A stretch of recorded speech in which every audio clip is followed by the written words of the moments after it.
Gaza terrorists continued to fire rockets into southern Israel on Thursday morning, killing 3 people and injuring 2 others in Kiryat Malachite. Hours later, the rocket fired into the Eshkol region injured 3 IDF soldiers, 2 moderately. Some 245 rockets have been fired from Gaza into the south since the IDF launched a campaign Wednesday to root out the terror infrastructure in the coastal territory, beginning with the targeted killing of Ahmad Jabari, the chief of Hamas's military wing. MDA paramedics treated 5 wounded people at the site of the Kiryat Malachite attack, in which a rocket hit a 4-story building. 3 people were pronounced dead on the scene and 2 others were suffering moderate injuries, including a baby.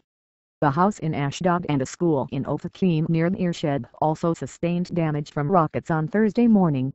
Rockets also landed in the Eshkol Regional Council areas, Gandian and Ashkelon. The IDF spokesman's office stated the Iron Dome rocket defense system has successfully intercepted more than 80 rockets since the operation began.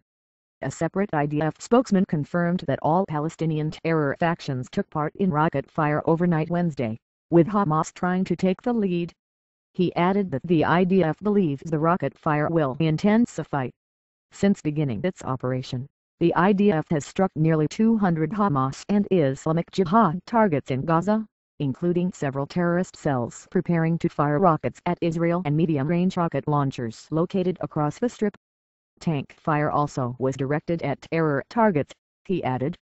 Palestinian sources said that 13 people were killed in Gaza as a result of the IDF strikes, with more than 100 suffering injuries. The spokesman concluded by describing the Hamas-ruled Strip as a forward Iranian base, and urged the populace to remain steadfast, as home front resilience is vital for the continuing operation. Schools within 40 kilometers of the Gaza Strip were declared closed Thursday, and residents were urged to follow directives from the IDF Home Front Command. Magen David Adom paramedics treated 13 Israelis for injuries suffered overnight prior to the fatal strike in Kiryat Malachite, the organization said. Of the injured, 4 suffered light wounds while 9 more suffered shock symptoms. Gaza border communities were in lockdown, with residents ordered to remain in their homes if they live within 7 kilometers of Gaza. Explosions have been reported as far away as Dimona, some 75 kilometers from the Gaza Strip. At an emergency meeting in Tel Aviv on Wednesday, the Security Cabinet authorized Defense Minister Ehud Barak to mobilize reservists if needed. The cabinet also agreed that the IDF should continue to act against terrorist infrastructure and activity in Gaza.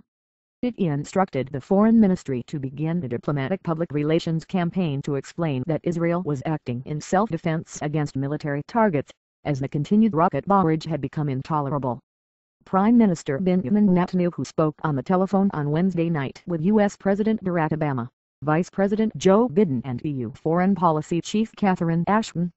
He was also scheduled to speak with Secretary General Ban Ki-moon. The Prime Minister thanked Obama and Biden for taking the position that Israel had a right to defend itself. The military operation immediately increased tensions with Egypt, which condemned Israel's actions and recalled its ambassador,